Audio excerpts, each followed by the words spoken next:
एक बार की बात है, एक छोटे से गांव में एक साधारण पत्थर काटने वाला रहता था। वह हर दिन अपने हथौड़े और छेनी से पत्थर तराशता था और सिर्फ इतना कमा पाता था कि जिंदा रह सके। हालांकि वह मेहनती था, लेकिन वह अक्सर अपने जीवन से असंतुष्ट रहता था। वह अमीर और शक्तिशाली लोगों से ईर्ष्या करता था, चाहता था कि वह भी ऐशो आराम की जिंदगी जी सके। एक दिन तपती धूप में पत्थर काटते हुए उसने आसमान की तरफ देखा और सोचा, सूरज कितना शक्तिशाली है। यह इतना चमकता है कि कोई भी इसकी गर्मी से बच नहीं सकता।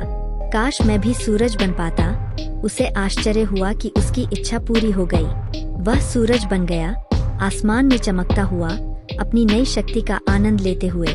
लेकिन जल्द ही एक बादल उसके पास से गुजरा और उसकी रोशनी को रोक दिया। बादल कितना शक्तिशाली है, उसने सोचा। यह सूरज की चमक को छिपा सकता है। काश मैं भी बादल बन पाता। फिर से उसकी इच्छा पूरी हो गई।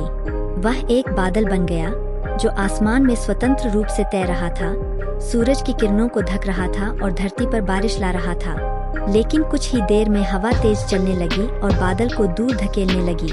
हवा मुझसे ज्यादा शक्तिशाली है, उसने सोचा। काश मैं हवा बन पाता। एक पल में वह हवा बन गया जो पूरे देश में बहुत जोर से बह रही थी, पेड़ों को गिरा रही थी और पहाड़ों को हिला रही थी।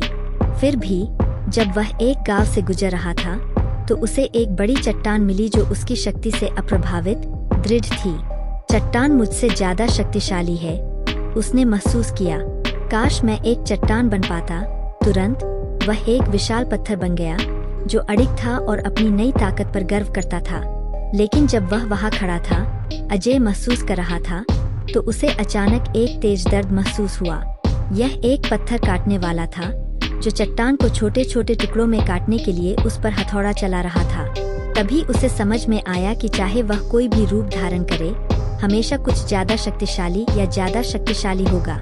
उसने महसूस किया कि संतुष्टि शक्ति या धन होने से नहीं आती है, बल्कि दुनिया में अपने स्थान की सराहना करने से आती है।